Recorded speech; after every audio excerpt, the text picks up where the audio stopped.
following is a GNC podcast production.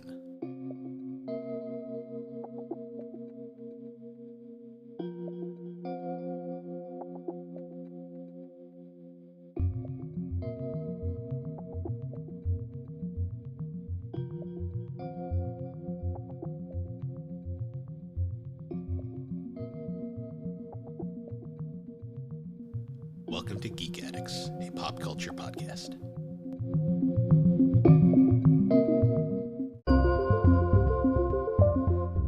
Hello, everybody, and welcome back to Geek Addicts, the pop culture podcast that is a spinoff of Gaming Collecting. I still don't know how to do an intro for this show. And once again, I'm your host, Bill. The other host is Matt. How you doing, Matt? Doing well. And we have a guest for this episode. Matt, would you like to introduce her? Yes, this is my wife, Cyndi. Hi. She's a little new to the podcasting stuff, but not new to the topic for today. No. That's for sure. That's for sure. Oh, man. It's almost like we recorded last night or something. I know, right? It's almost like it was like less than 12 hours ago. I'm almost getting jealous of your relationship. That's all right. I've recorded like 7 podcasts in like the last 2 weeks, so Yeah. And my voice has like not been working lately because I've been sick, so it's great. Yeah, getting over a cold makes it kind of difficult to talk too much. Yeah. No, my voice was going at the end of the recording last night. You killed me last night too when you sent me the link to that Kenshin theme song. Oh yeah, last night. Yeah, that's so happy and not fitting for that show at all. No, it's such a weird, goofy song. I had to play it for Cyndi to remind her because we watched it a while back, and every time it would come on, she'd just be shaking her head. Well, I feel like that about a lot of anime songs. That doesn't make sense. You like all the Spy Family ones, though? Oh, yeah. Well, those are just bops. Yeah, no kidding. Especially the season 2 one that's by the artist that did all the songs in One Piece Film Red. Oh. I don't know. Maybe I need to hear it a couple more times, but it didn't catch me the first time I heard it the way the first season ones did. Yeah. It goes like way harder than it needs to. Yeah, it's definitely not like a hard show. And I like the GIF in that intro of just Lloyd, Yor, and Anya just walking towards the camera with their giant feet for some reason. Yes, that was really weird. I have a GIF of that. I could actually make it a background on this if I really wanted to. That'd be pretty funny. We'll save that for the Spy Family episode, which will inevitably come at some point. At some point. This show's worth talking about, that's for sure. Yeah, we're going to have to catch up on the new episodes. Oh, yeah. We're behind. Yes. Only a couple, though. I mean, they're only like 4 episodes into season 2, so... Yeah, still pretty fresh. Hmm. What are you looking at? Oh, just everything. Anyways, so you want to jump into our topic for this episode? Yes, this is a fun topic, one that we all have at least something to say about.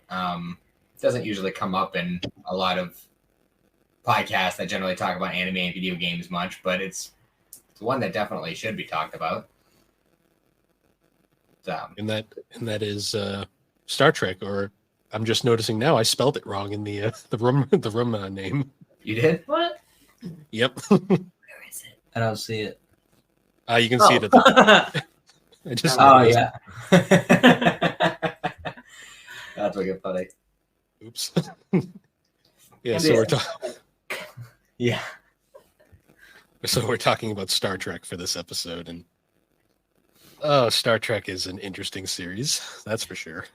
It's so fun though. Like even like, I know we all picked kind of heavy episodes this time around. We picked some dark fucking episodes for the No, I know. It's pretty wild, but that's part of what I love about Star Trek is it can hit those heavy topics but still have that levity about it. It's weird campy nature to it. Oh yeah, especially with the one I picked. But no, this is definitely one that I'd like to not like a outrageously consistent. I don't want it to just be a straight up Star Trek podcast, but it's one that I'd like to come back to, revisit, do more episodes as we go on, because there's just so much material to cover. Honestly, I think we all struggled picking an episode for this. There's a lot of episodes. Yeah. Yeah, honestly, it was like pretty. So like we each picked a different series for an episode. We were sticking mostly to the Brenner era. Not Brenner, Berman. I'm thinking of something else entirely. The Berman era, and so I chose Star Trek Voyager. Matt chose Deep Space Nine, and Cyndi chose The Next Generation. Mm-hmm. All three series are arguably. It's so weird deciding what the best Star Trek series is, because like there's different opinions from pretty much every person you ask. I have a pretty strong opinion about which one is the best. Yeah. But I think that general consensus is that this was probably the strongest period of the series at one point. I definitely agree with that. I mean, I've watched some of the new stuff, and I've liked most of the stuff I've seen. I definitely like Lower Decks a lot, but that's probably the closest to this version of Star Trek that the new stuff has gotten to, which is kind of silly when you think about it, because it's basically just Rick and Morty, but with Star Trek backdrop. Yeah. It's funny too, because it seems to be the one that's generally well received by everybody too. Yeah. Like even people who don't watch Star Trek have enjoyed watching it that I know of. So Well, I mean, because Discovery is controversial just in general. Picard is like you either like it or hate it. Mm-hmm. Lower Decks, though, everyone seems to like. So yeah, we'll have to do one just on that at some point. We'll have to get you to watch it at some point. I've seen a good amount of it. Oh, you have? I wasn't sure. It's one of the few new things that I've been able to watch, honestly. Well, I think we can agree that everybody who likes Star Trek likes comedy, and Lower Decks is obviously comedy, but it's got, like, everybody likes either Voyager or Next Gen or OG. Like, everybody has their favorite, and Lower Decks has everything. So that's why everybody loves it. Yeah. Then you can tell the writers actually were Star Trek fans and clearly cared, because there's so many like little references to like things from like the series that like Discovery in particular tends to just ignore. Yeah. I mean, Lower Decks even references stuff from the animated series from the 70s. I mean, honestly, if it didn't, that would be kind of bad, because it's the other animated series. True. This is true. I guess moving on to the episodes, though. So, God, the Berman era is very interesting to me, because it's like all three series are very similar in style, but also very different. Oh, for sure.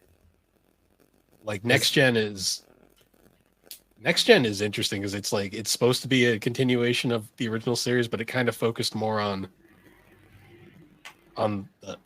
I'm not even sure how I'm saying this, honestly. It just feels different from the original series in a lot of ways. Oh, yeah. Well, I mean, it's kind of, when you look at something made in the late 60s and then you go to something made in the late 80s, that's a big difference in the state of the culture of America at the time. So, just the basic DNA of the shows is going to be different. Yeah. I mean, I was going to say, because like DS9 is like so like complicated in its story structures and world building. It's like almost a completely different show. Like if you take it to be fair, if you take the Star Trek name off, there's another show that's very similar to it out there. But yeah, that's for another podcast discussion entirely. Yeah, maybe one of these days I'll watch that show and we can do a comparison episode. Well, it'll be interesting, because it starts off being very similar, and then they both branch off and become their own strong shows. It'd be an interesting contrast. We could have a conversation about that at some point. Well, that's just a fun thing in general, is comparing other sci-fi series, because all of them do very different things. Mm-hmm. And then there's Voyager. And then there's Voyager. Yeah. Which is kind of just its own monster. People can't decide whether they like Voyager or don't like Voyager. Yeah, it's very mixed. It's ambivalent, right? Because you have the angst of it. Like, obviously, they are in a situation, and it's exciting because they're in a whole new world. Oh, but there's a lot to say about Janeway. We can love her, but she's a little fucked up. Oh yeah. Oh, can I say that? I could say that, right? Yeah, we're good. Okay, yeah, she's fucked up. There's She's selfish. she's downright psychotic at times. Yes. Yeah, I'd say so. Like, there's a reason why the general consensus is the best characters in Voyager are the Doctor and Seven of Nine. Seven's my girl. Yeah. Not that the rest of the cast is bad by any means, though. Oh, for sure. But I definitely feel like each show has their own way that they kind of tackle the characters, and especially side characters specifically, and in some cases child characters, where Next Gen struggles to find its feet with a lot of that. It kind of has its handful that it focuses on, and yeah, the side characters are there, but they never really get any main focus.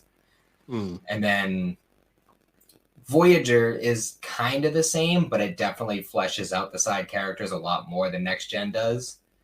And then you got DS9, where the side characters are all the best characters and have lots of great episodes. Well, the thing with Voyager is they're kind of trapped out in a completely an unknown world, so they kind of have to focus on the main crew because they really can't have other crew members showing up. True. Well, with a few exceptions, such as Seven of Nine, Kess, Neelix. True. Yeah, But essentially, interesting. Yeah.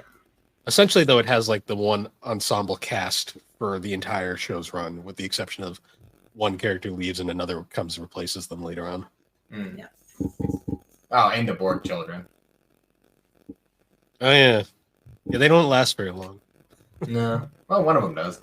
Yeah, and then Picard decided to ruin that, but that's for another story. Yeah, that was heartbreaking. Oh god. Why did Picard hate Voyager fans so much? Like, I don't know. It gave Seven a lot of stuff to do, and that was about it. Which- Everything. which sounds a little familiar. Yeah, When I was watching Picard the whole time, I'm like, wow, they really hate Voyager fans, don't they? I feel Yeah, like Voyager got a lot of hate over the years. Like, Yeah, but I feel like the nostalgia for Voyager has definitely shunned through in a lot of the new stuff, because Voyager definitely gets a lot more shout outs and a lot more love and stuff. Well, I think a lot of the it newer has series, and DS9 really doesn't get shit. I think a lot of it has to do too with like the Delta Flyers podcast and like Robert Duncan McNeil and Garrett Wong, like straight up just like proclaiming their love for the show. Mm. yes.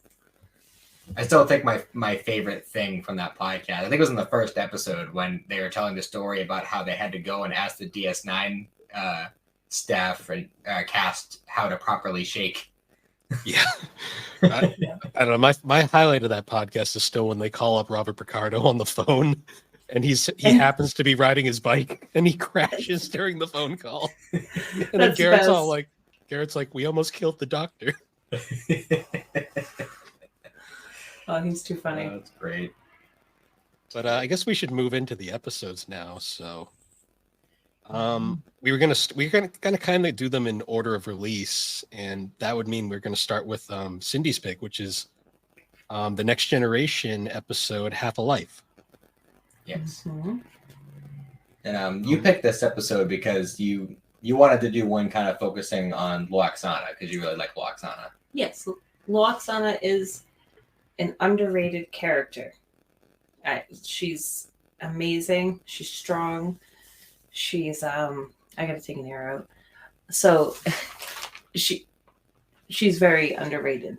I think that people need to give her more credit, and because she's the voice of computer, so we gotta give her some love. What's her freaking name? And the wife of Gene Roddenberry. Majel Barrett. That's her name. Mm-hmm. Mm-hmm. She also made a cameo. She also made a cameo appearance on that other show we mentioned earlier. Oh, did she? Oh, she did. Yep. She made an appearance. She played one of the ambassadors of one of the one of the races in the show, and it was mostly a mending the fences kind of like extension of goodwill kind of thing. Mhm. Like, because the creator of that show, J. Michael Straczynski, he was actually supposed to make a cameo appearance on one of the Star Trek shows, but unfortunately, a massive amount of death threats got sent to him, and Paramount Oh. killed the entire thing, even though he would have done it regardless. That's wild. So I think like years later, they had Bill Mummy make a cameo appearance on one of the Star Trek shows as a to make up for it. I gotcha. Wow, Bill Mummy played one of the main characters in I mean, I'll just say it. Babylon 5 is the show we keep referring to. Yeah, I mean, if you're listening to this and you like Star Trek even a little bit, you probably already know about that anyway. Yeah. So yeah, Half a Life was an episode that revolved around Loaxana Troy. It just a brief synopsis of the story is there's this guy named Timothy from a very isolationist planet. They're having issues with their sun. It's going to explode or something. Yeah. So Okay. So this whole story is about bereavement, impending doom, love. Well, obviously with bereavement is old age. So his planet is about to be doomed because the sun is going to die, pretty much. And when he comes on board, Loaxana, if anybody knows her, she weasels her way in there, immediately falls in love with him. And he's really focused on trying to fix his world, or his son. So she falls in love with him. He's trying to fix his world. She wants to be with him, marry him, all that crap. And he tells her later, after his experiments go through or whatever, that he dies at 60. His planet, everybody goes through the resolution, which is when you're 60, you go through like a peaceful, kind of like the assisted suicide that we would have for people who are terminally ill. So before they even get to that point, they would have this resolution. Everybody gets to say goodbye. It's peaceful. It's beautiful. And Loaxana can't accept it. She freaks out. She wants to start a revolt. So yeah, I mean, we can get to that in a minute because I don't want to give the whole thing away. Well, I mean, we've established on this show that we go balls to the wall with spoilers. So okay, so spoilers. So yeah, so he ends up having his daughter come aboard, and or she comes aboard herself because he asks for asylum. He's like, nah, I'm not going to die at 60. I want to fall in love, blah, blah, blah. And his daughter's like, you raised me in this world where this is our tradition. This is selfish of you to not give everybody this beautiful resolution. And you're going to go live your life while the rest of us have to deal with not being buried next to you, not knowing where you are. And in the end, Loaxana realizes maybe, and this is big for her, maybe she was wrong. All of it comes to the end where Timothy decides, I'm going to go home and die. So that, I guess it's a happy ending in a way. It's a bittersweet ending, that's for sure. Perfect. Yeah. Yeah. So a fun part about this episode, when I was watching it, is I immediately noticed right away Timothy is actually played by David Ogen Steers, who is very well known as he played the character Charles Emerson Winchester in the show MASH. Wow. See, I recognized the voice right away because I'm like, oh, I know him, and I looked it up. He's been in a ton of stuff over the years. Like he was in the film Better Off Dead. He was in Spirited Away, believe it or not. Oh wow, I didn't know that. Whole bunch of shows. Very well known actor. He sadly passed away in 2018. But he does an amazing performance in this episode. Oh, I'd say. Incredibly emotional. I actually wrote something about that because for one, his the contrast between Luoxana. I put the wrong. Bullshit. She's flipping through her notes. I'm just. Oh, there it is. Nope, that's turkey. Okay. Those are my Thanksgiving notes. Yeah, from like 2 years ago. Anyways, so Timothy is like calm, collected, relaxed. He's chill. He's so put together. Which is really funny when you compare him to Winchester from MASH, because he was the most high-strung guy Foster ever was. Right? That's what shows that he's such a good actor. But then you have Luoxana, who's so out there and eccentric. She's ferocious. She's very outward flirt, like very opposite of Timothy, which like is kind of like what? I was going to say, like, one of my favorite moments in this episode is literally right at the start where you see Picard coming out of the elevator. Yes. Like, he just pauses and you see him die inside a little bit. And then Luxwana shows up and you're like, oh, okay, here we go. Yeah, just that whole beginning where like it starts with a little voiceover from Deanna and she's just like personal log. My mother is on board. That's all she says. And then you see Picard kind of poke his head out of the turbo lift, look left and right, like. The second he walks out, she just bum rushes him. Well, I wrote that down that he's sneaking out of the turbo lift and Luoxana sees him and invites herself to a diplomatic greet and meet. There's also the great scene later on where she's on the bridge and she goes, there you are, darling, as Deanna walks on and then just walks right past her and goes to Timothy. It's like, yeah, Jesus. I love that. I love that about her because like it kind of reminds me of like me and Matt. Like I'm the loud, crazy, overly dramatic one, and then like I would do something like that to my own kid. Matt's like calm and cool. So yeah, where was I going? So euthanasia. Yeah, that's euthanasia. So, well, no, because, so one of the points that I was thinking about this, that gets me about this episode, was how Luoxana says, "Why not just leave the planet?" And his response is, "It's our home." And it reminds me of how, like, we as humans, like I always say this to Matt, and I sound crazy, I don't care, but we pulse with the earth. We're animals. We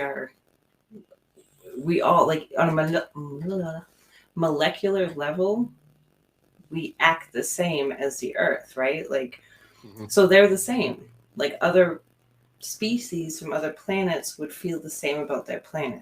There's a connection there. So I think that's such a beautiful thing that I think deep down Luoxana understands. She's just, she's, I wouldn't say spoiled. She fights for what she wants. She wants to get what she wants. She's a princess.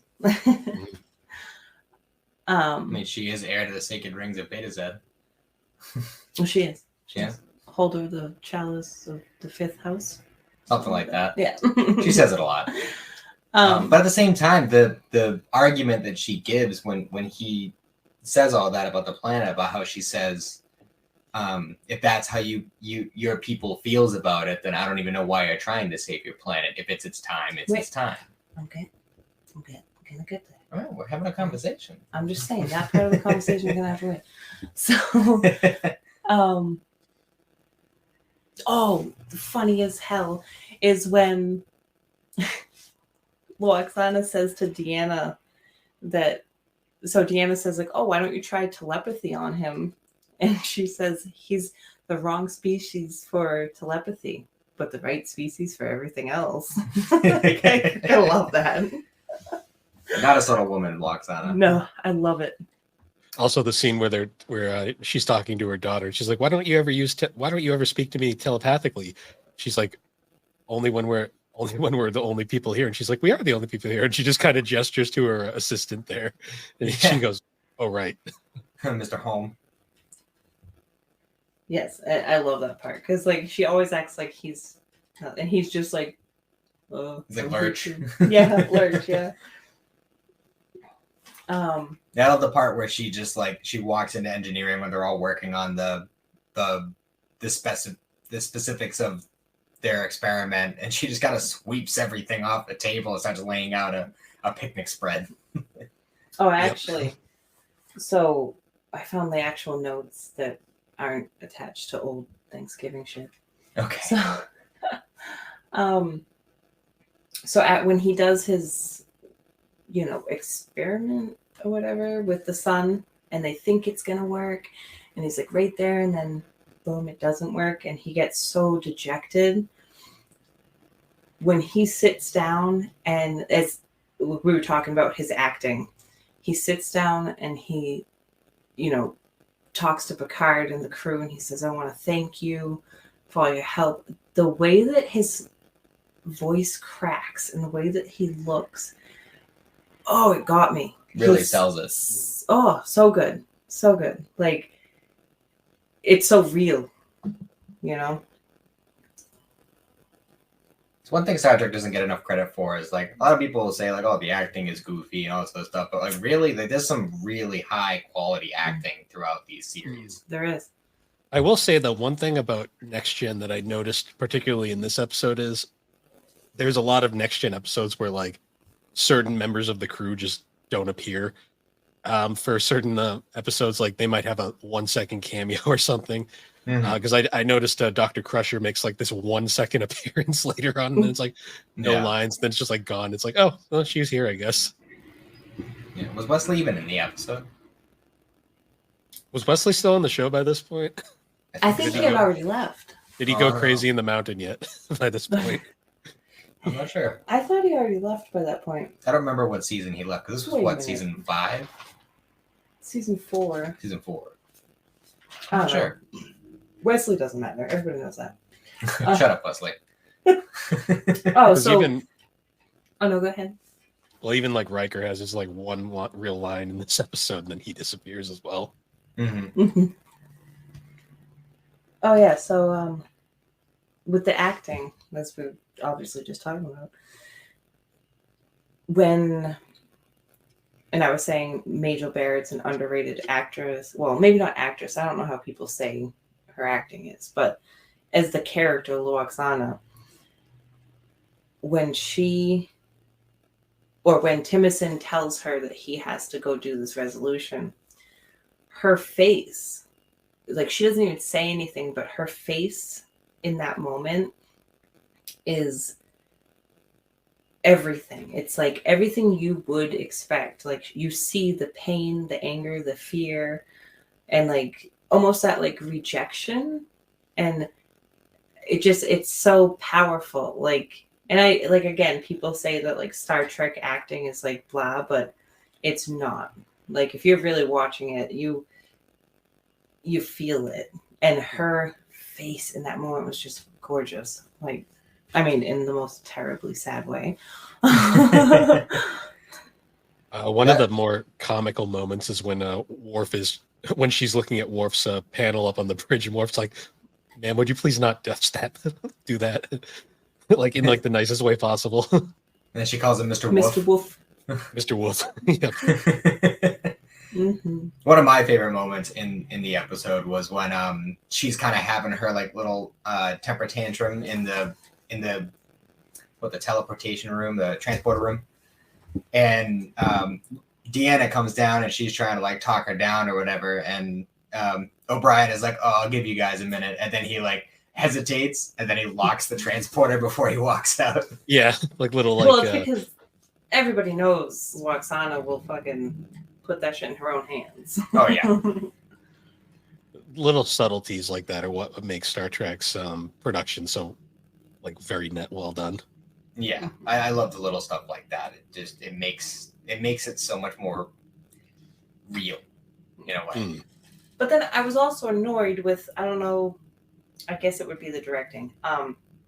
When So I think it's before that part in the transporter room. She goes to Picard and she's like really upset. And she says, this planet is gonna, they kill people. They're so archaic, whatever. She says, I was annoyed with how Picard reacted because you can tell in that moment, this isn't normal Loaxana's overdramatic silliness. She was actually emoting like this is truly something that affected her. And despite their like weird relationship, he should have had a little more empathy, sympathy, something, you know? So I was a little upset that like Picard was so cold. Well, Picard's always been the very serious, like, prime directive. No ifs, ands, or buts. Yes, which he's not Kirk. He did say that, and that's absolutely, that makes sense. But it's the fact that as, person to like they know each other, and he didn't give her, because he said like, I can't, interfere with that. But he could have been like, let me as a friend give you some comfort. And he didn't even, he was just like annoyed, and that was, I don't know, not my favorite Picard moment. That's fair. He's very much not important at all to this episode's like plot. Like he kind of just exists because like Patrick Stewart has to appear in like Star Trek Next Generation. Yeah. In fact, I think the episode that you picked, Bill, is the only one that really has any real focus on the captain of the series. Yeah. Well, that's kind of the just an effect of Voyager, because it's like most Voyager episodes focus on the entire crew in some form or another. Mm-hmm. Makes sense. Oh, so a little word or writing, I guess. I liked how they wrote this specific line. When Loaxana goes to see Picard, she says, when a person on this benighted little planet reaches the age of 60, blah, blah, blah, they're expected to kill themselves. Benighted, okay? That word, one of the first definition, is state of pitiful or contemptible intellectual or moral ignorance, usually owing to a lack of opportunity. The second definition would be overtaken by darkness. And the way they use that word, I don't know, the intellectual in me loved it, because obviously contemptible intellectual and moral ignorance owing to lack of opportunity, they are a little bit behind in the way they live their life, their culture, their ways, and then overtaken by darkness, their sun is dying. So I thought that was like just, like beautiful. I loved it. Okay, I'm nerdy. So I think to wrap up each episode, I think we should give like a personal rating, like what we thought of the episode. Like, I guess, like, do you guys want to do like out of 10 or out of 5? Well, I like 10. It's an even number. Okay, that's what you want to do. Although 5 gives a better scale, because then you have like an even middle. Let's do 5. All right, we'll do 5. 5 Okay. works. I guess I'll start. My rating for this one, I'd give it a 4 out of 5. Like, very nice. I think everything about this episode is very well done. The writing's perfect. The production's great. My only real downside to it is that a lot of the crew feels completely unnecessary in this episode. Yeah, it did feel in a lot of ways like it didn't need to be a Star Trek episode. It could have been an episode of any show. I mean, the writing is, like I said, the writing and the acting, it's all there. The production is there. It just didn't feel like it needed to be a Star Trek episode specifically. Well, I feel like because they could have put more, if they had cut out more of like like you just said, everybody else stuff, they could have focused more on the points. Like Luoxana has to deal with her own mortality, and there's so much heaviness that they could have focused on and made it an even stronger. And then we could have done a 10 scale, like, Yeah.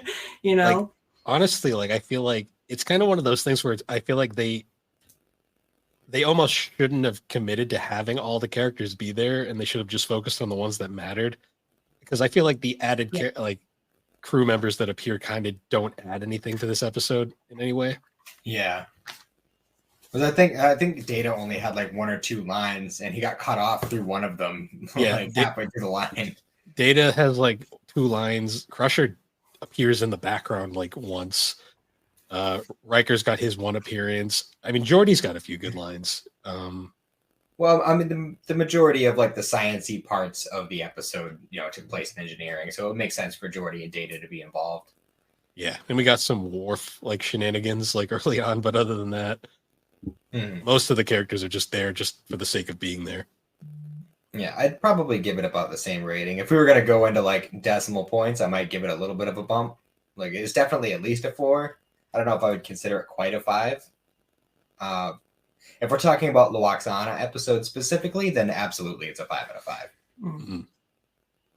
No, that's true. I would say I would give it a 4.2. Is that a thing? That's about what I was thinking. Well, because if Bill said, if they had cut out all that other crap and put more into the points and the focus, it would have been a 5, Mm-hmm. So definitely. But I still love it because Luoxana is my girl. No, it's definitely one of her more effective episodes, because sometimes she'll appear and she'll just be there just to be annoying, to the crew, and then she'll just go away. Yeah, that's what I love about it, because that's what I mean by we get to see that she's so underrated, because she's so much softer. She's wise. She's been through more than anyone realizes. She's so much more than what people see, than what and I mean, I guess I can relate to that because I do the same thing. I put off this front to people and out in public, but really I'm like this soft, mushy thing. Well, I mean, clearly, but so I that's why I like this episode. I think that's why I chose it. No, it's definitely one of the best. It's one of the highlights, I think, of TNG. And that's saying a lot, because there is a lot of highlights in TNG itself. Yeah. And honestly, any Star Trek episode that deals with the heaviness of mortality is always good. It always hits the mark whenever they touch on that subject. It reminded me a lot of a Voyager episode that we might cover at another time that involves the Qs and is very heavy. I was reminded of this episode when we watched Half a Life, and that was what kind of popped in my mind about how would Janeway have handled this situation? Well, and as we know, Janeway doesn't let it go, and it still ends up going badly. So yeah, WWJD. What would Janeway do? Yeah. I wish I could do Garrett Wong's Kate Mulgrew impression, because I love it. It's great. He's so good at it. All right, so I guess moving on now to Matt's pick, we got The Wire from Deep Space Nine. Yes, DS9's The Wire. Now this is a heavy episode for sure. This one's heavy. Okay, so this one's heavy for me because, I mean, as you know, I am an addict.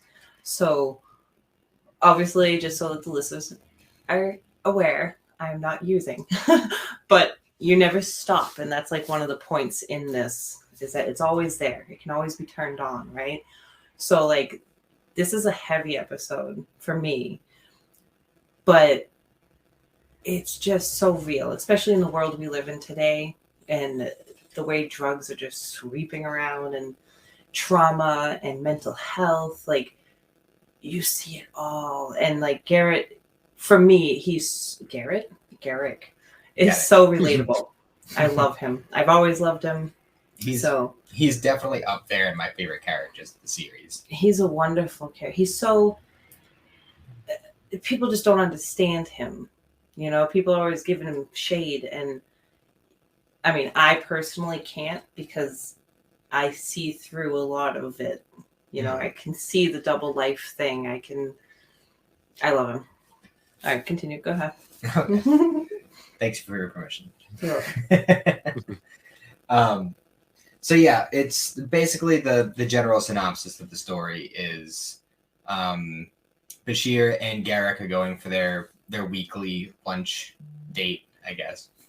And you know, quickly becomes apparent that Garrick is becoming very frustrated easily, and he's getting consistent headaches. Bashir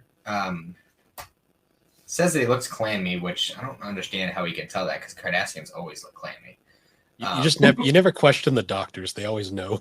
Yeah, Clammerier than normal. Even though apparently he has no information on Cardassian biology, but he still understood that he looked clammier than usual. But so yeah, the story comes along, and we end up discovering that Garrick has an implant in his brain placed there by the Obsidian Order, which is basically like the CIA of Cardassia. And it was an implant that was used. It's only supposed to activate when the person with it is in pain, and that was a way to avoid letting loose any information while being tortured by the enemy. So he had constructed a device because he was so miserable living on the station in exile that would activate it at will. And apparently he had been using it for 2 years straight, which is really bad for the device and caused a lot of damage to his brain. Which, if I may, that is exactly how addiction works on the brain. Like, it causes brain damage, right? So, like, there's going to be a point where it's going to start. So, like, this little device is addiction, like, in metaphorical terms, I guess. So now his brain is always going to be off. You know, that's kind of how I saw how they explained it, you know? So it's really sad because he was a functioning addict for 2 years. And now that's screwing up his supply, I guess is how I would say it. That's why he's fiending. He's jonesing to get the new one because he now relies on those heightened endorphins because he can't produce them normally anymore. So it's very sad. Yes. So where was I? So yeah, ultimately he starts losing his shit because he's going through withdrawals. He's shooting up with alternative drugs to try and, you know, feed that addiction. Drinking. Drinking, yeah. Which that whole scene, we'll get into that in a minute, but I love that scene. The bottle scene. Yes. I love that. Yeah. So, you know, obviously Bashir knows what's going on. They're buddies. He might deny it. They're buddies. So he takes him under his care. He's trying to help him get through the addiction. He's trying to figure out how to restore the damage to Garrick's brain to, you know, because he's going to die if nothing happens. And ultimately he ends up getting the information that he needs. And, you know, by the end of it, Garrick is, you know, quote unquote cured, even though it's not really how addiction works. But yeah, TV magic. Yes. But that's the general idea of the story, and we can go more into specifics as we go on. I will say I was very pleased to see the Star Trek running joke of "I'm a doctor, not a botanist." Yeah, I love that one. Well, my favorite thing. We'll kind of get into this a little bit more in, you know, as we hit Voyager episodes. But I love that that's how Robert Picardo got the job as the Doctor, is because he did that not knowing the joke during his audition. It was great. Why are the Doctors always the most interesting characters? In a lot of ways, yeah. I mean, I'll be honest. The first time I started watching DS9, Bashir definitely grated on me a little bit, but he grows on you. He grows on you over time.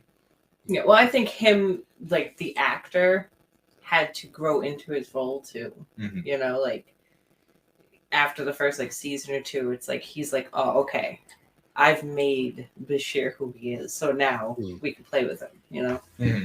Well, it's very similar with, like, Robert Picardo, where he basically just took a literal nothing character and made him, like, literally the most interesting character on the show.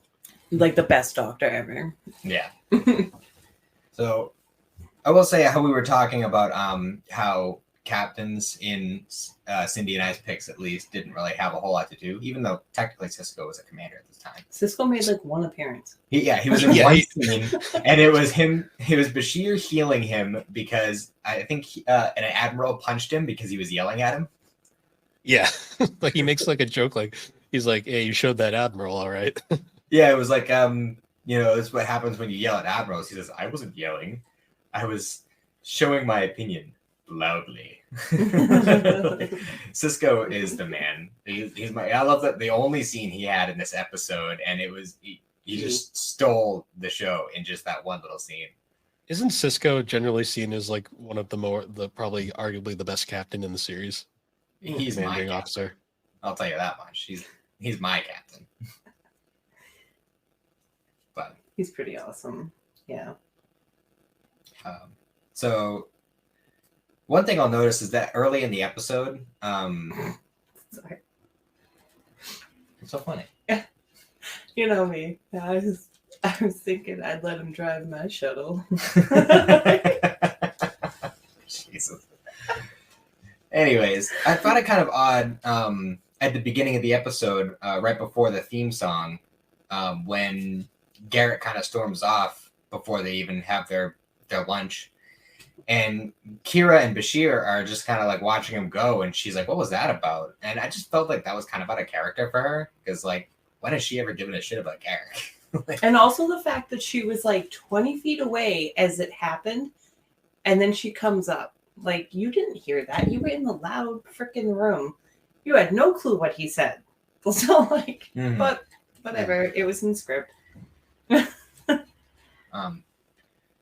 So yeah, it went on, and then there was the whole botanist conversation, and Jadzia does the whole like, "Oh, well, you guys aren't really friends" or whatever, and you could tell on Bashir's face, like, no, they're totally friends. They're just totally in denial, both of them. Yeah, and I love Dax, but terrible of her to do that. That was terrible. I hated that. Well, I mean, I don't know. Dax is a bit of an enigma. It's kind of hard to tell what she's thinking at any given time because she's just she has so much experience under her belt just based on the whole concept of trills in general. So I feel like in a way, I mean, I could just be reading too much into it, but based on her expression as she was saying that kind of made me feel like she was kind of pushing him into being like, "Come on, I know you're friends. Come on. Like, I know you guys are friends. Just accept it." I noticed kind of with DS9, because DS9 is set up in the style of like it's not like the one starship set up, it's now an entire space station. I noticed that like a lot of the way that they do episodes in DS9 don't have to focus on the entire cast as much, and they can branch off into like little episodes focusing on, say, the doctor here or the captain here or something like that. Yeah, well, that's one of the things that I like about DS9 because it actually gives a lot of opportunity for the side characters to really evolve and become their own, to the point where characters like Garrick, like Nog, like Rom, well, it's not so much an even Morn gets an episode, which is just wonderful. It's not as much an ensemble; it's more a running like continuity, in a sense. Yeah, and that's. Yeah, it's done really well for sure. So we had whole. What's up? I was gonna say this episode went by very quick compared to the other two. Oh yeah. Oh yeah. I felt the same way when it ended. I was like, "Oh shit, it's done." It's just so tight, It does no wasted scenes in this episode. Yeah, that's for sure.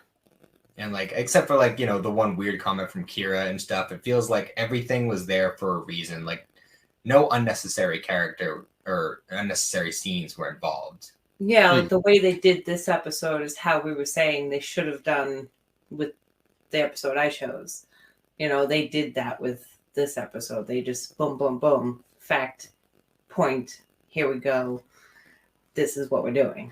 So we had the scene in Quark's bar where Garrick is having a regular party all by himself, drinking apparently half of Quark's stock of Kanar, which, being a Cardassian space station, there has to be quite a bit of Kanar.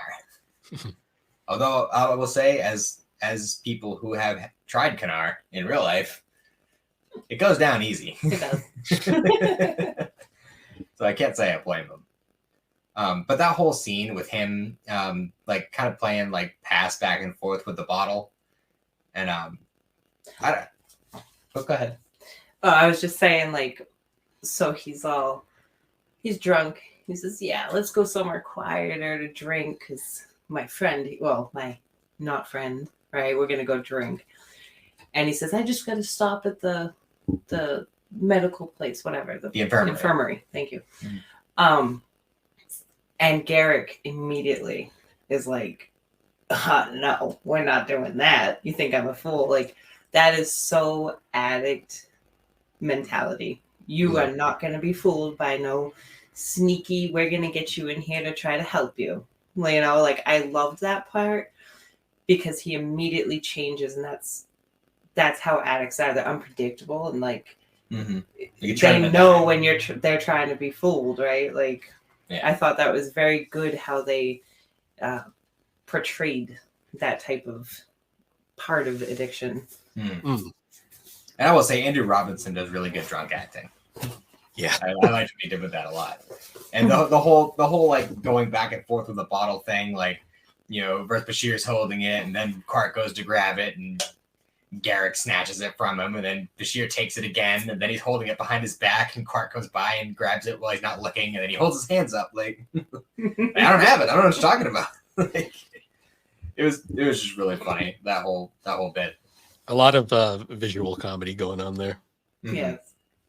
For sure. That's one of those things that DS9 excels at. I actually wrote in my notes, drunk Garrick is delightful. He wants his bottle. It's true. So we learn a little bit more about the Obsidian. Actually, I think this might have been the first mention of the Obsidian Order in DS9, because they actually took the time to explain it. It's been a little bit since I watched the show through, but I'm fairly certain this is the first time it actually comes up. And Odo describes it as being a more effective version of the Tal Shiar, which is the like CIA of the Romulans, which are kind of like the original big bads of Star Trek. What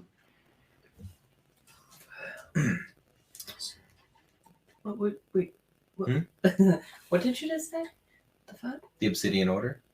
Yeah, well, I heard that part. You said Tal Shiar, Romulans. No, in between. Okay, well, let's just move on.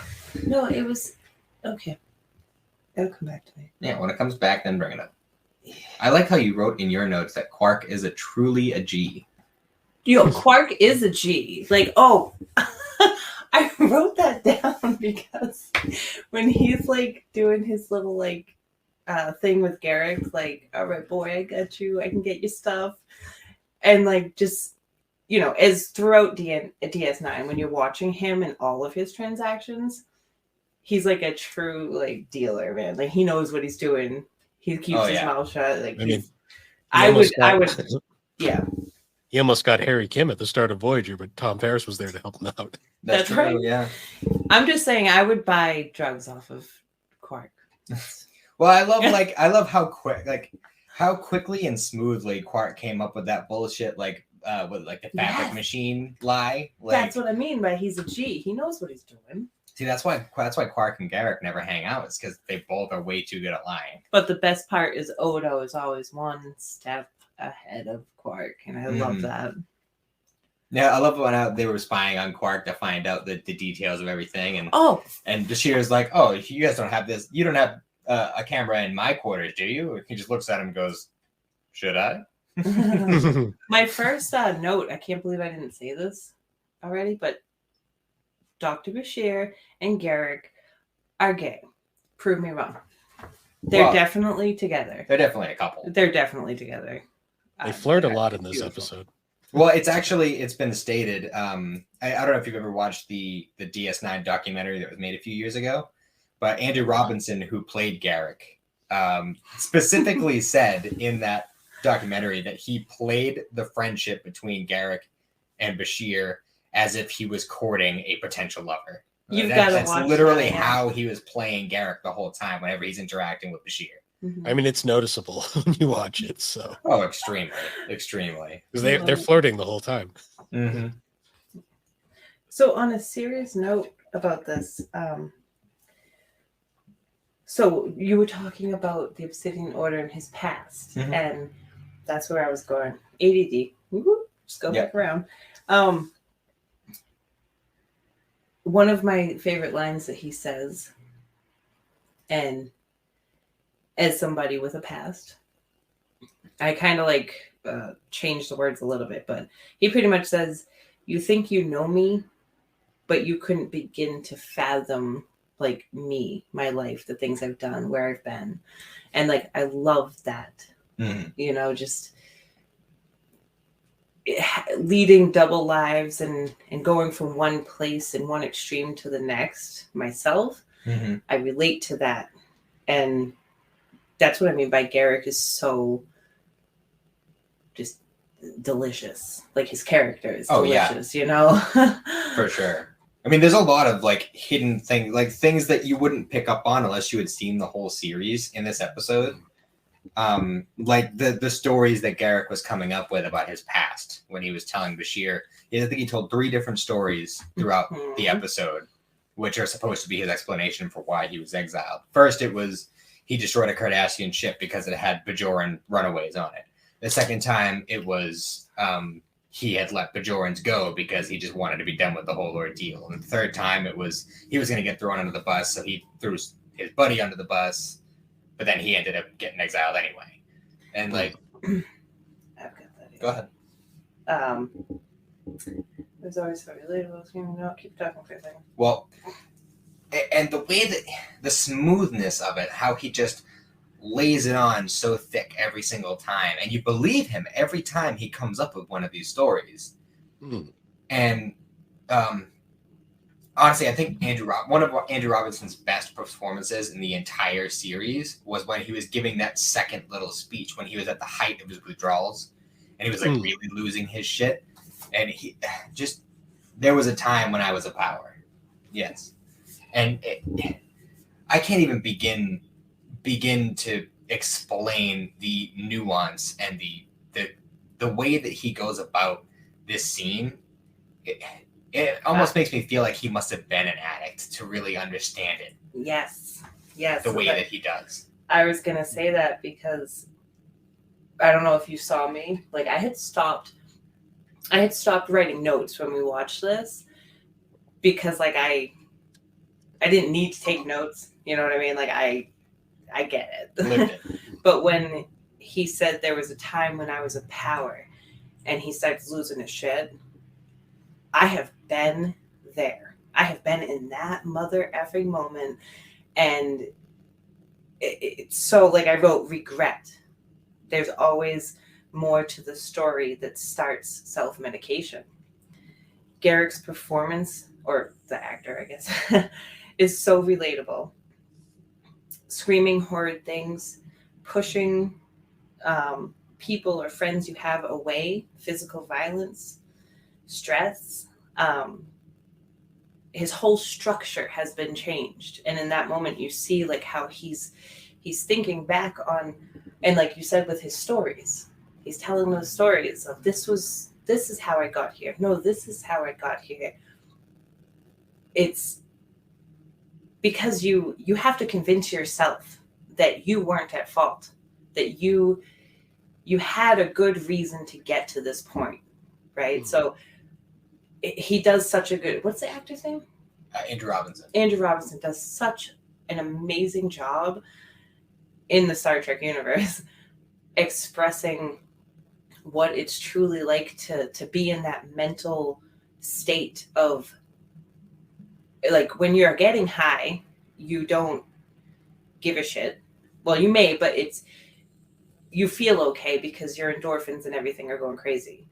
But when you don't have it, you have to acknowledge, I feel, and he's feeling it, and he has to come up with these lies, and he has to come up with these stories, like, not for everybody else, but for himself. You know, like, I don't know if you ever read James Frey's A Million Little Pieces. There was a lot of controversy about it. It's a beautiful book. But there was a lot of controversy because people say like it wasn't true. But when you're there, it's true to you. You make up these stories and you believe it.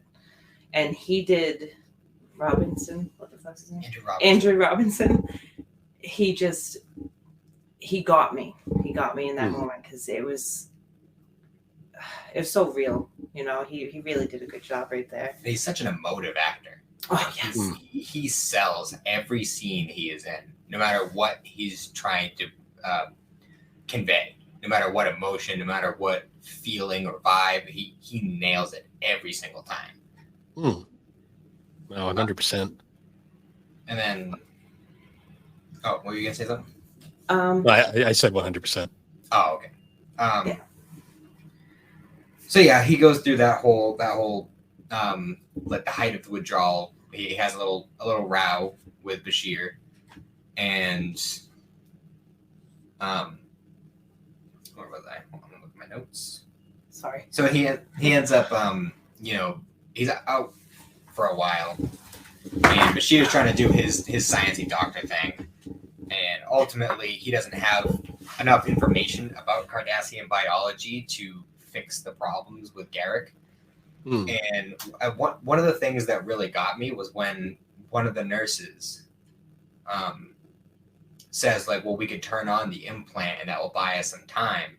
And Garrick has that moment of clarity. He says, no, I don't want that ever turned on again. Even if it doesn't buy me the extra couple days that I need to survive, I don't want it turned on again. Like, he doesn't want to lose himself in that addiction. And that's absolutely reasonable. Like, I can't even see. I don't have the experience. Yeah, go ahead. So it does. It's I actually wrote that. I never want it turned back on.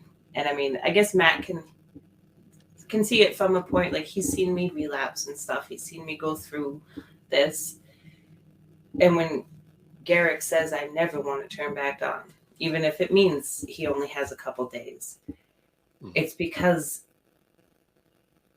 you crave to be able to live so normal, to live the truth. And for Garrick, that is like a thing. Like, what is the truth, right? So like one of the things with that, I don't know if you wrote this, but so when Dr. Bashir goes and tries to get whatever to fix him, right? He finds out that his friend Aleem is actually his first name. It's him. Which he mentions Aleem in every single one of the stories he tells. So, little personal note, but I'm actually going through therapy right now, and for the first time in my life, I'm actually doing it the right way. And I'm actually realizing that I call it little Cyndi and adult Cyndi, and it's a true thing. It's this battle within himself, the person you used to be, and the person that you've turned into, and you will never be the person you used to be after going through this. And he's realizing that, but he's realizing that he doesn't have to. He's going to cause himself more pain, because the addiction started, or the wire thing, I guess, whatever, the implant started as a way to not feel pain. Now it's causing the pain. So he doesn't want that ever turned back on, because even though he's experiencing his true feelings and having to relate that Aleem himself in the past did these things, or may not have done these things, whatever, he has to accept that. And that's a beautiful thing, that realization, that acceptance, that taking, not control, but like, what's the accountability? He's taking accountability for his own shit, and even if he's not telling, his friend Bashir yet, he's going to work that out himself, so it's a really beautiful thing, I think. And actually, the very last line was Dr. Bashir saying, which stories are true and which are the lies? And Garrick says they're all true, especially the lies. And that is, God, that is, like, I'd get that tattooed on my forehead if I could, because that's how it works in your mind when you've been through that. So that actor, my God, Andrew Robinson. Yep, I remember. He did such a profound job with expressing what that's like. And I love how they put it in there, like it's something that they put into his head, and because that's what drugs and alcohol and all that do. They get into your brain and they screw up the chemistry. So I really like the science part of it, or science fiction part, how they pop a little machine in there. That was kind of cool. Mm-hmm. There is a little bit extra that I'd like to touch on. Yeah, sorry. The whole bit. Well, it's all right. Like I said, I picked this episode because I knew you'd be able to add a lot to it. So. Oh God. Poor Bill. He's like, these are annoying. No. I got to step away for 1 second, so I'm going to let you guys just go real quick, and I'll be right back. Okay. That sounds good. All right. But one of the things that I noticed, I don't know if you picked up on it, Cyndi, but the whole meeting between Bashir and Inabra Tain was, Like it was so Mafia much. King? Well, kind of, but it was a lot deeper than it seems at surface level. Like if you were watching this show for the first time, you wouldn't pick up on this. But us having seen the whole series, we know that Inabra Tain is not only Garrick's mentor, it's also his biological father, and he knows that. And I don't know if the writers knew that going in when they wrote this episode, but the whole bit where Inabra Tain does the whole, you should, if you were his friend, you'd let him die. And then he says something along the lines of, I hope you do succeed, because I hope he lives in that misery. I hope he lives a long life surrounded by people he hates and hates him, and like all this stuff. And it's just when you really understand the Cardassian people and how they function, with how they talk, the way they communicate with each other, like he was really showing his heart at that moment, like really showing how much he really cares for Garrick. Oh, that's how I saw it. Yeah. Actually, because if we put the theme of, the addiction into it, like, despite the fact that that's, his father or whatever, and they have the history they have, whatever, and it is hard because it's Cardassians, and Cardassians are hard to explain unless you really know. Oh, Bill's back. Hi, Bill. It also goes to show how, yes, that's how they show their love, but if you put it into New World, now, or I guess this would be Old World, technically, nowadays, 21st century. What century are we in?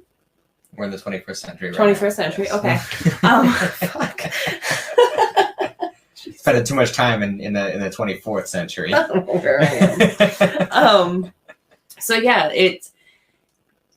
that's what we say when we love somebody. Like when my brother was, when me and Paul didn't talk for years, I felt that way. I'd say I don't care. I don't want to see him. I'd rather hear that he's dead than alive, because then I don't have to worry about him. Then I don't, So for the Cardassians, he's doing the same thing, just in the Cardassian way. Yeah. It's kind of sick, but I think the only thing he really said that was absolutely 100% truthful was, "Tell him I miss him," which is absolutely true. Oh, and the other aspect of it that we didn't even touch on is that Inabra Tain is the one who got him exiled. Yeah, but that's Cardassian. Yeah, well, that just, it just goes into more. All that stuff gets revealed later in the show. I'm just going to say, too, Cardassians, everybody can hate on them, but I love that race. I love that race. Yeah, I like how they are the way they are. It's just...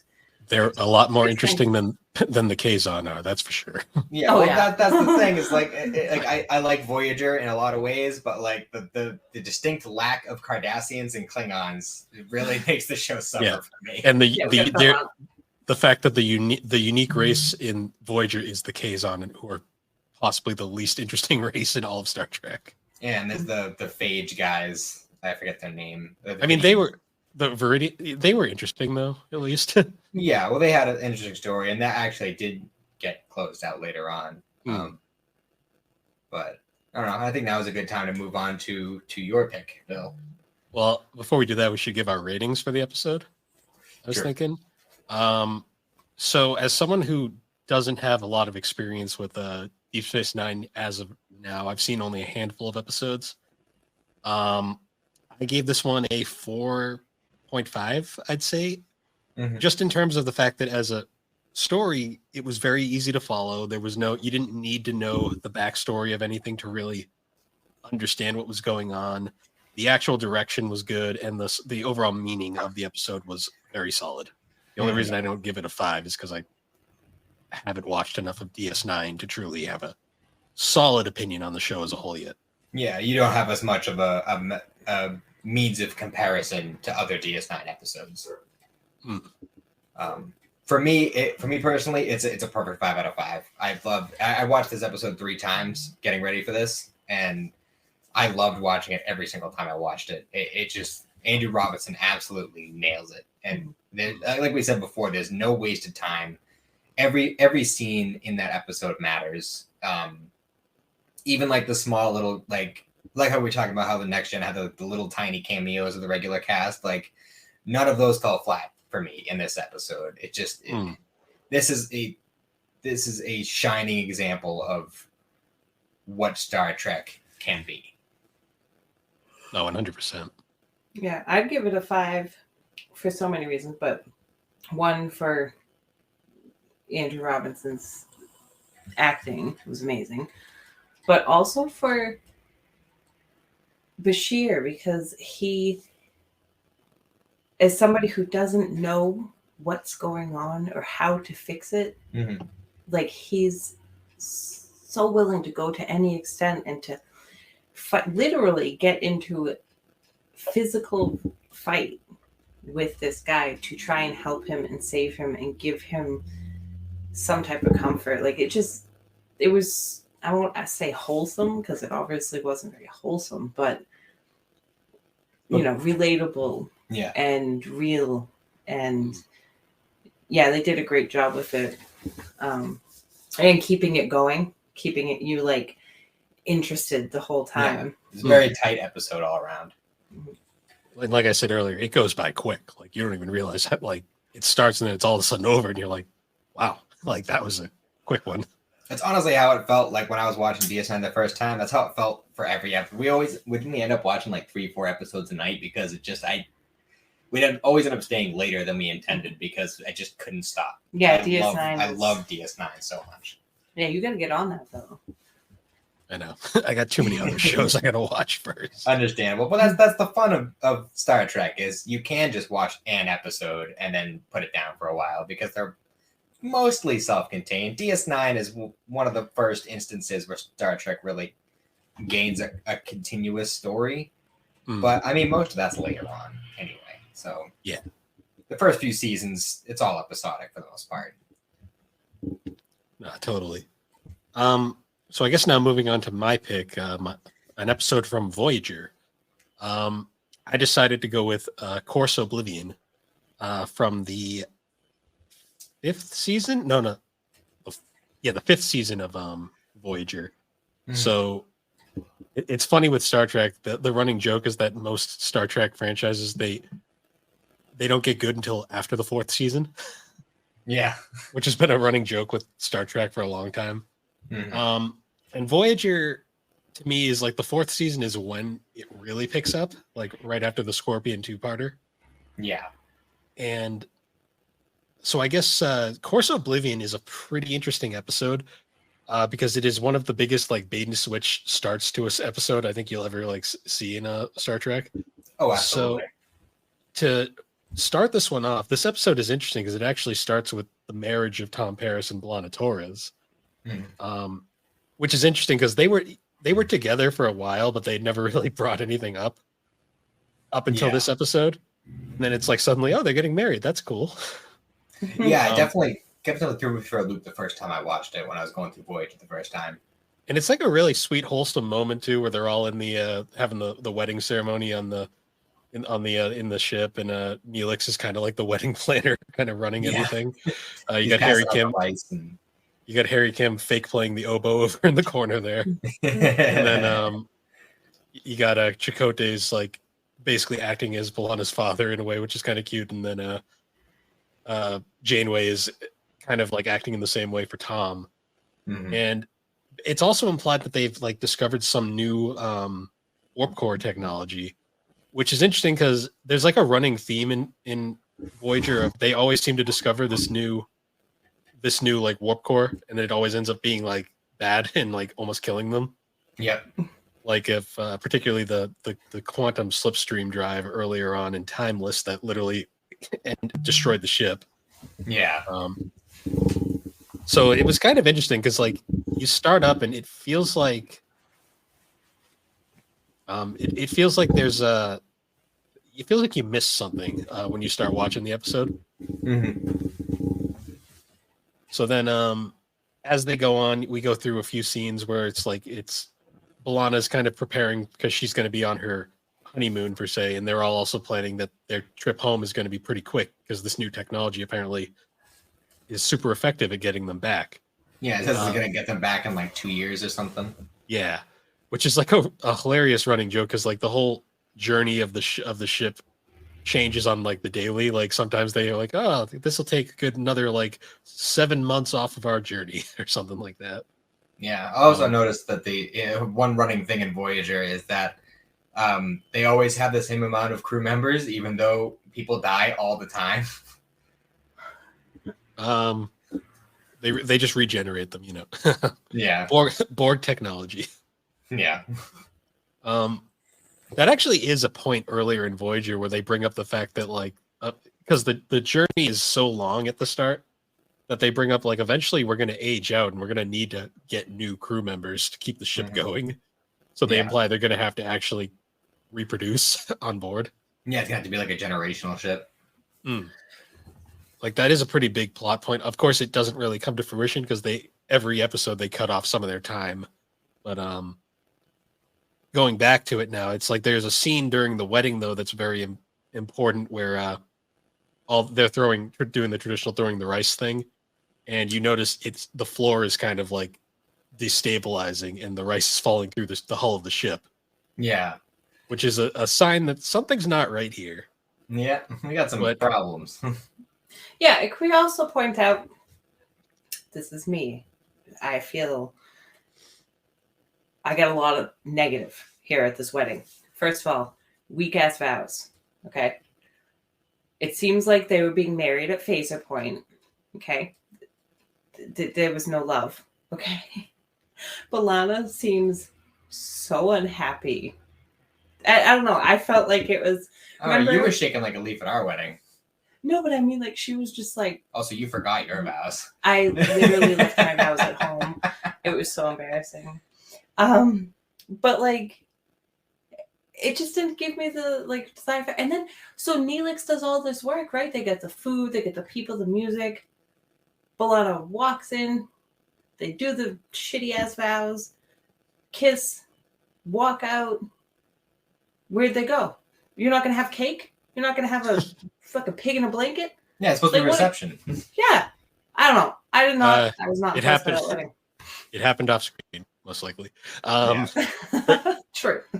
There was a good line though, where she throws the bouquet and Seven catches it, and she's like, yes. "What?" She's like, "What does this mean?" And Tuvok's like, "Don't ask. You don't want to know." Yeah, that was great. I actually liked when they're like, "I can't believe they're getting married," and she's like, "Yeah, I would have thought it ended in homicide." Yeah, I wrote that in my notes too. The homicide. There's also Janeway mentions that they're going to forego the traditional Klingon death stick ritual, which Harry responds, "Yeah, they're saving the pain sticks for the honeymoon." Yeah, I had that in my notes too. There was some good one.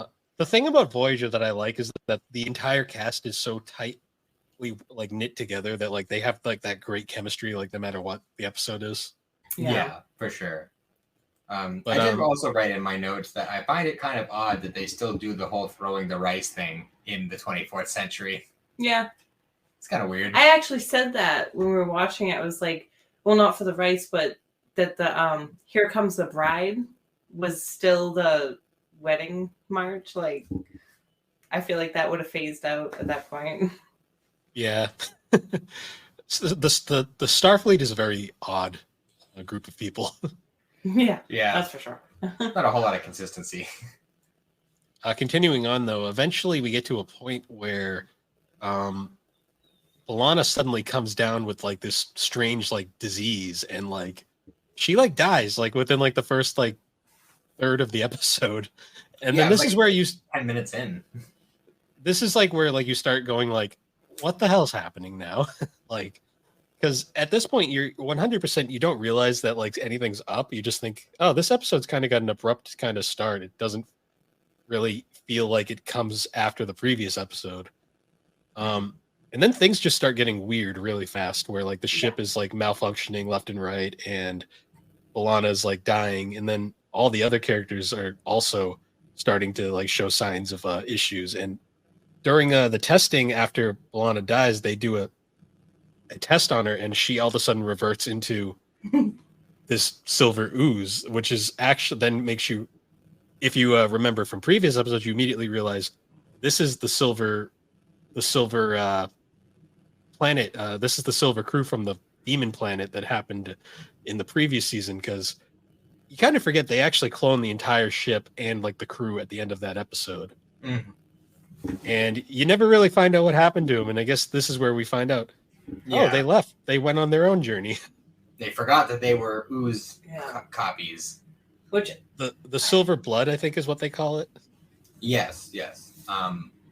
And I will say, the first time I watched this episode, when I was going through Voyager the first time, when B'Elanna actually dies, and that early into the episode, I was so like, it was like an emotional gut punch. I was not expecting that at all. Like, I mean, we've had characters die, quote unquote, throughout the series, but like, it's always like a big ending, like a big part of the end of the episode, and it's always resolved almost immediately, like the whole Hair Kim thing, like earlier in the series. Like, well, I feel like part of that was because Robert Duncan McNeil, he did, when he hands her the honeymoon ship and he's explaining it, he did such a good job with that emotion up until she actually died, and then he kind of like sucked at that reaction. But during that scene where he's like talking to her about what they're gonna do, he was so beautiful with that sadness, you know? So I think that's what made it so much more like, oh no, B'Elanna's gone,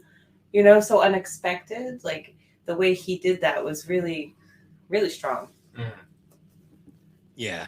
And it like going from there, then it starts becoming more and more dire once they realize, like they make the realization that they aren't actually the original Voyager crew anymore. They're kind of in this like weird sense of, they've kind of lost their like sense of like who they are, and they're kind of like struggling between, do we continue the journey that the Voyager crew originally wanted, or do we head back to the planet, kind of thing. And this is where it gets kind of tense, because it's like Janeway, being Psycho Janeway, wants to continue the crew's original journey. Yeah, in my notes, I refer to her a lot in this episode as Dictator Janeway, with an emphasis on Dick. Yeah. No, I see it as, I mean, personally, I saw it like the stages of grief. Everybody was representing a stage of grief, and Janeway was denial. Not denial like she didn't accept what was happening, but she was denying that they couldn't continue. They had to like go back and live that way. And then you have Tom, and he was anger. And then you've got acceptance, and you know, all the stages of grief were represented by different people. Mm-hmm. You know, so that's how I like, as soon as they realized what they were, that's kind of what I was seeing from the main characters. And it gets even more depressing, because at one point Janeway eventually gives in and decides they need to head to another Y-class demon planet, in the thoughts that, because they know they were not going to make it back to their original planet, it's too far away. and they're obviously not going to make it to Earth. So they decide maybe if we go to another demon planet, the atmosphere will restabilize them and keep them from destabilizing. Unfortunately, when they get to the first planet they find, it's actually protected by a alien mining ship who basically threatened to blow up Voyager, and Voyager is in no shape to fight back. Right. So they're essentially forced to go back on the run, and by this point, everything's just falling apart. Like all the crew members are starting to like look like they're melting, essentially. Yeah, it's a very moist episode. Yeah. Which I think it's funny that at that point, now we were just talking about how Janeway can be like, you know, selfish and like not the best Starfleet officer, especially out in the Delta Quadrant. She kind of makes her own Starfleet rules. And all of a sudden now she's like, I don't want to destroy them. I'm going to do everything by Starfleet rules, even though technically I'm not really Starfleet. Like all of a sudden you're going to be rule person, douche. I theorize too that because they're destabilizing, their mental capacity is starting to fall apart as well. That's why they're making really weird, irrational decisions. I mean, that's a reasonable way to look at it, but Chakotay was so like on the straight and narrow though. Like he knew exactly what they needed to do, and he stuck to that the entire time. Chakotay was the hero of this episode, in my opinion. Yeah, and unfortunately, he doesn't last long enough to really help them. Because eventually the crew is just going left and right, and by the time we get to like after so much time's passed, it's literally there a skeleton crew's left at this point. Yeah, there's like Kim. It's 7. like it's Kim 7, a handful of random crew members. Neelix, the ship's communications array is basically all but gone. I'm pretty sure did they lose the doctor by this point? Yes. Technology. Yep. They lost the doctor just before they lost Janeway. Yes. Yep. That's right. Basically, like everything's just failing on them now, and they're literally Harry Kim is acting captain at this point, which is an interesting touch. Like he's the only one left.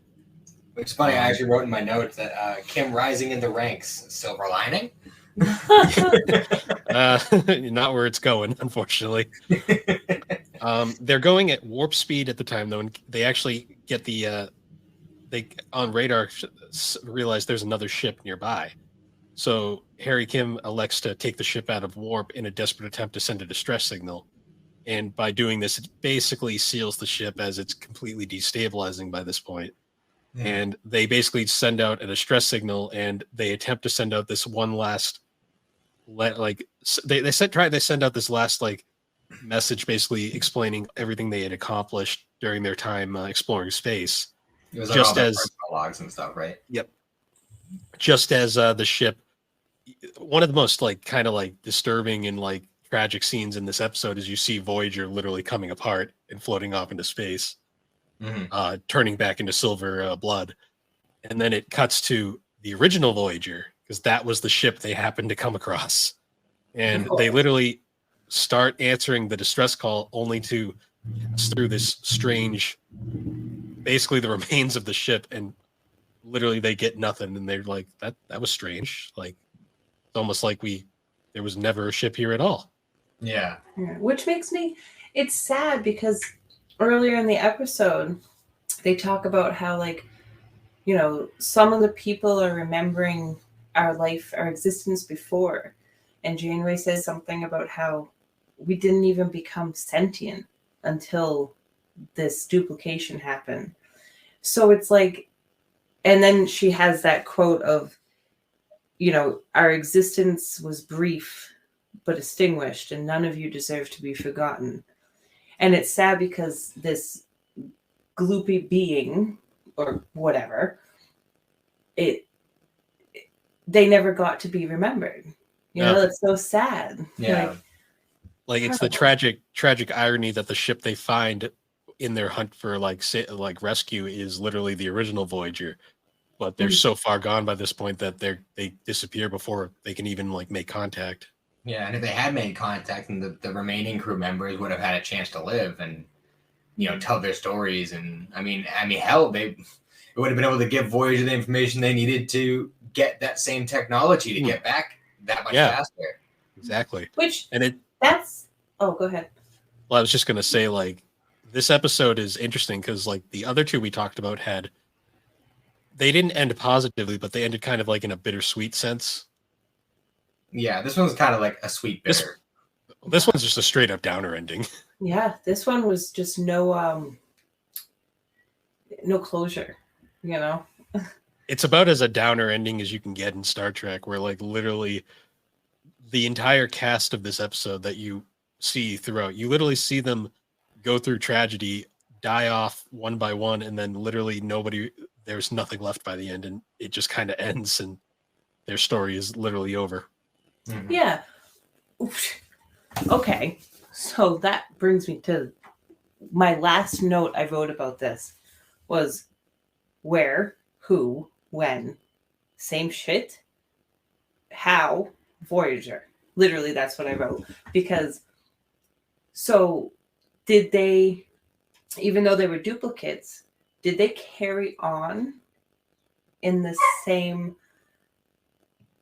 path that Voyager, like Tom and B'Elanna getting married, their personal relationships?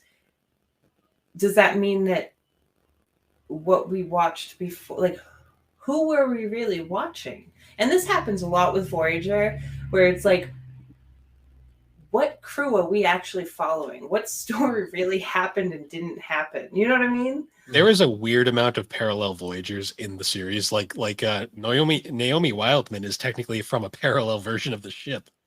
Yeah. Well, Harry Kim, he's, well, I don't know now, but he's technically the only real one from the original. The only original. That's right. The original Voyager blew up.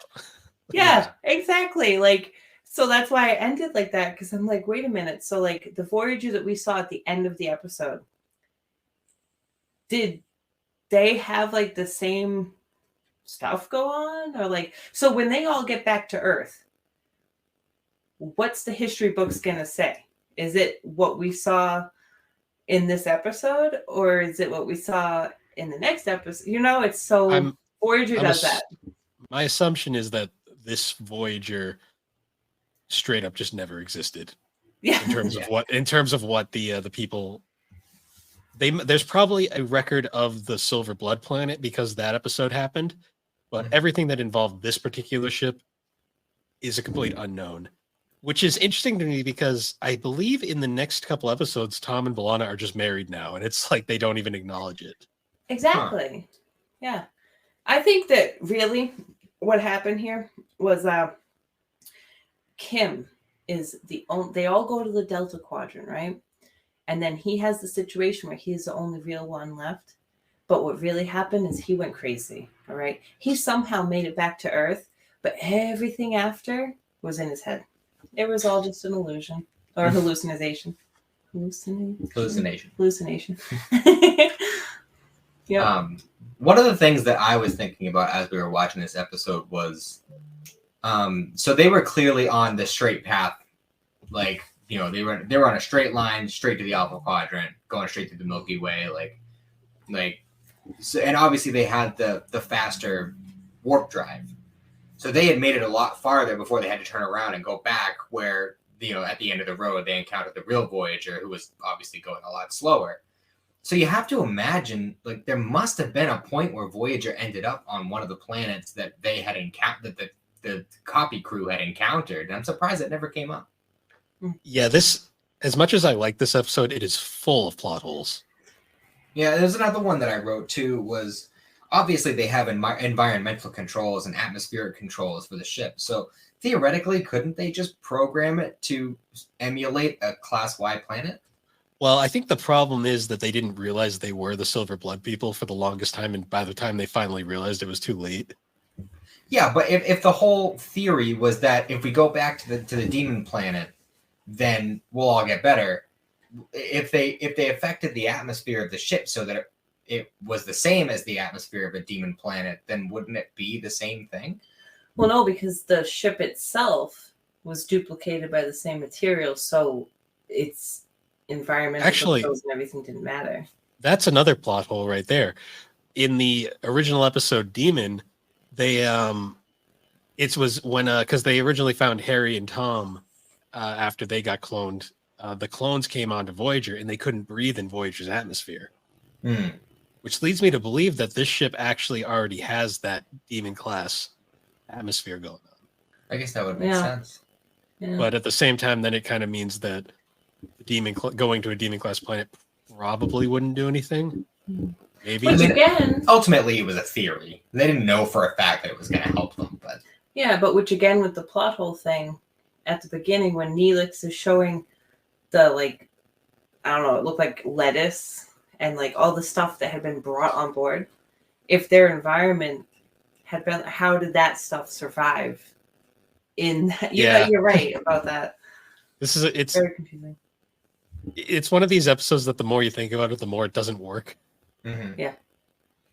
Which is kind of sad because I went into watching this episode being like, oh, I remember this one. This one was good. And then I'm watching, I'm like, this doesn't make any fucking sense. I mean, it's still a good episode, but I mean, it's definitely one of those things where when you think about it too hard, you're like, wait a minute. Like, this doesn't track. I was really disappointed after I watched it because I was literally like, I picked one that I thought was like one of my favorites. And then I watched it again. And I'm like, wait a minute. This doesn't make any sense. Yeah. But I mean, ultimately it was a good episode, and there was a lot of parts of it I liked. I liked a lot of the humor in the first, like the cold open with the wedding and stuff, with the the jokes of the bouquet and the whole homicide joke, the pain stick joke, all that hit really well. I like that. It's sad though, because then once like the twist happens, then immediately every character just becomes so depressing like to go through because they're all literally like falling apart. Yeah. Although you notice, like, it gets all messed up for each character that it involves. But notice how even though their faces and their hands and all that stuff, they're all melting, but like their hair isn't affected apparently. No, it's just messy. The hair was just messy. It wasn't like melting like the rest of them. You'd think if their entire body is made of the same material, then their hair would be doing it too. Oversight. And their clothes. Actually. Oh yeah. Because even if, as I said, this episode falls apart the more you think about it. Yeah. Well, that's part of the fun of doing these kinds of episodes. I'm sure we'll end up coming across these kinds of episodes among all three of these shows and beyond, because I'm sure we'll end up bringing in some stuff from TOS eventually. And that's also the thing with science fiction and Star Trek in general is you have to leave room for the imagination. They can't do everything, especially back in the 90s. Like, so you have to fill in those blanks a little bit, like with the aesthetics of like their hair should be melting or the chair should have like that scaly, slimy stuff, So, well, it's also limitations of 90s television. Exactly. So you got to use your imagination to fill in those science fiction blanks. Yeah, I'm sure if that episode had been made today with the television budget that people can afford nowadays, they probably would have touched on those. Terrifying aspects. Oh yeah. Well, I mean, in terms of Voyager makeup, it's definitely not the lizard makeup. So yeah. Okay. I will say though, one thing I did really enjoy this episode for compared to the other two we watched is this is one thing that Voyager just excels at in general, but there was a good focus on the entire main core cast throughout this episode. Like everybody showed up and had something to do. Like you didn't have like a cameo appearance that meant nothing early on. Yeah, I agree. That was one thing I definitely liked about this is it definitely gave each character a chance to have their moments. Like even during the wedding scene, like every character there has a line that's just like a zinger. Like that's great. Mm-hmm. Although in the wedding scene, like the laugh track type, like that was so bad. Just in the background, like laughter. So forced. It's still fun. Like I said, it may not be a perfect episode, but it was absolutely enjoyable to watch, even 2-3 times in a week. Oh yeah, I mean it's a fun watch. Just don't think about it too hard. Yeah, like Dragon Ball. Yeah. I guess for a final ranking, I'd give this one a just a solid 4 out of 5. A 4 out of 5. It's good episode. The plot is interesting. I like the twist. Just don't think about it too hard, basically, because it's got some problems. I'd probably give it a 3.5. It's a solid episode. It's enjoyable, but as we say, if we think about it too much, it does kind of unravel itself, and that does affect the way I look at it as a whole. But all told, it's still an enjoyable episode. It's definitely one that I will go back and watch in the future again. But it's definitely not top tier Voyager. No. See, I feel bad because Voyager is very nostalgic to me, but I'd have to do a 2.5 because for the story itself, I love it. I think it was great, but I can't look past like some of the acting wasn't like the wedding. It didn't hit me right. The tone, like the acting and the tones, didn't like give me the right vibes to set that like at the beginning it was supposed to be like, oh, this is such a beautiful, happy, wonderful moment of marriage and love, and then boom, it falls apart. But I didn't get that like happy moment at the beginning because I was like, oh, what a forced wedding, So I'm gonna go 2.5 because I can't look past like the obvious who, what, where, when, why, and the acting, but I do love the story itself. I will say the performances were definitely very good. Some of them, like I said, like B'Elanna, I usually love that Roxanne Dawson. I remember her name. Mm-hmm. Was her name? Roxanne Dawson. Roxanne Dawson. I usually love her acting, but in this one, it just didn't. I don't know. I feel like she didn't give it, So well, she didn't have a whole lot of time to work with either. True, but Robert, like he, like that scene in particular was beautiful. Mm-hmm. I love Neelix in it, so I mean there were good points, but it wasn't. I mean, I can't look like you said. You have to like look past. I can't look past a lot. As much as people give Neelix crap, like everything Ethan Phillips does is just fucking wonderful. Yeah, I love him. Which is actually funny because he was in the episode that you were originally thinking about picking, Cyndi. Yes. The Menage a Trois. Because he played a Ferengi in that episode. Which I thought would have been really funny if you had picked that one. If you had doubled Ethan Phillips. Yes. But Ethan Phillips is great. It says a lot about the cast of Voyager because like all of them are such good actors. Oh yeah, like, for sure. Robert Beltran does a great Chakotay. Like Kate Mulgrew does a great Janeway. Jerry Ryan as a 7 of 9. Robert Picardo. Like all of them are just such good actors. For sure, they definitely sell it, and I'm sure we'll touch on it at some point later on talking about Voyager. But like, how Tom Paris's character kind of evolved from, I guess, his origin character in Next Gen, if that's what you want to call it. Because the same actor played a character in a Next Gen episode who was going to Starfleet Academy with Wesley. And it's not the same character, it's just the same actor. It would have been the same character, but it was a rights issue. That's the only reason they changed the name and made it a little bit different. Yeah, well, like his whole story, like the piloting accident and all that, like it links up, Yeah. I'm not sure where I was going with that, but you said his origin story. Yeah. Well, yeah. Tom Paris has arguably one of the bigger arcs in Voyager. For sure. Oh, you're talking about his character growth, kind of. Yeah. Well, that's one of the things that I like about Voyager is each character really has their chance to kind of grow and evolve. Like, B'Elanna obviously tones down her anger eventually. Chakotay kind of reequates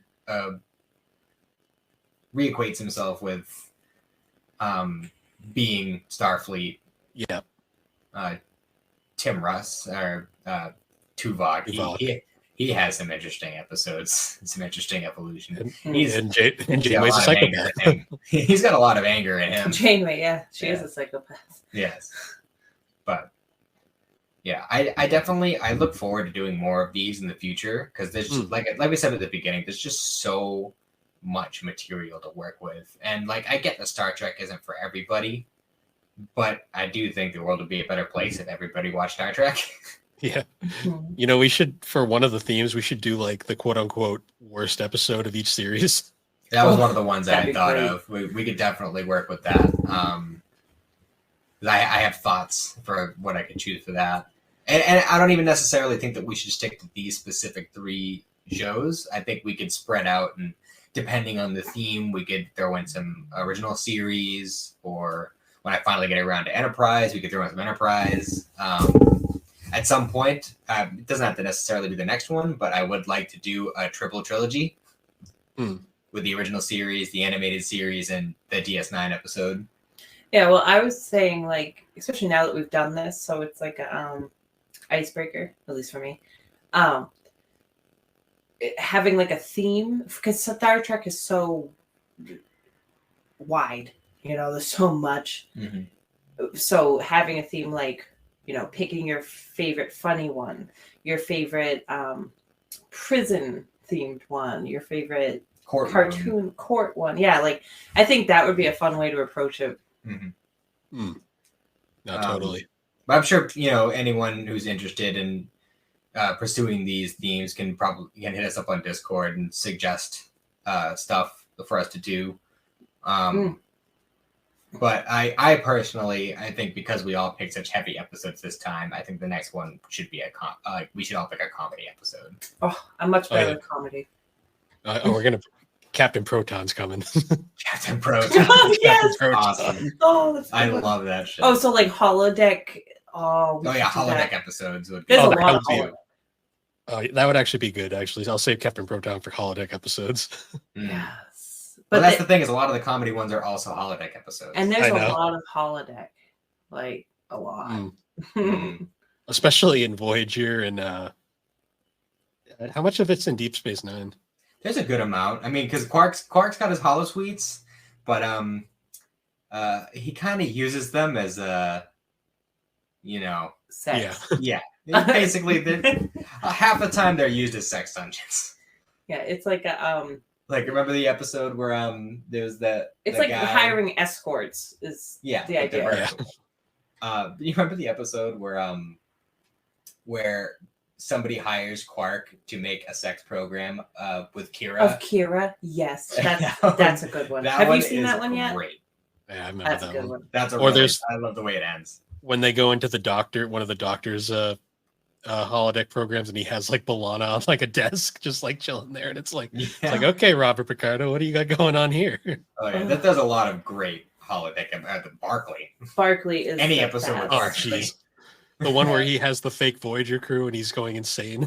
Yep. I was surprised at how much Barclay was in Voyager, but it was really good. I enjoyed all those. But yeah, I definitely think we should go for a comedy one next time.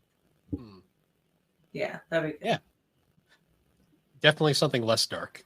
Yeah, we'll lighten it up on the next one. Yep. Other than that, though, I think we've pretty much covered everything. Anything else you guys want to add before we wrap this up? Star Trek greater than Star Wars. I mean, especially nowadays, I'd say, because Star Wars is just running itself into the ground. Yeah, well, that's Disney for you.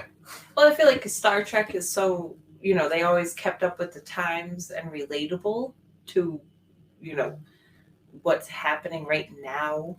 And, so that's what makes me like it more, and it's more realistic, so it's, I'm a Star Trek person. For sure. And what's funny is I had never seen a single episode of Star Trek before I met Cyndi. So that I kind of fell real hard, real fast into the Star Trek fandom. I grew up watching it because it was always on TV because my dad would just watch it all the time. Same. I loved it. All right. I loved it. Well, anyways, guys, thanks for joining us on Geek Addicts. You can find Geek Addicts every Tuesday on the GNC podcast feed. And if you'd like to find more of our stuff, you can find all of our links at linktree/thebarbergames. And if you'd like, you can join us our Discord server for the GNC Podcast Network. You can find information on all 3 of our shows, or we can talk gaming, anime, or just general stuff. We're a nice group of people there, don't worry. And with that one, guys, we will see you all next time. Have a good one.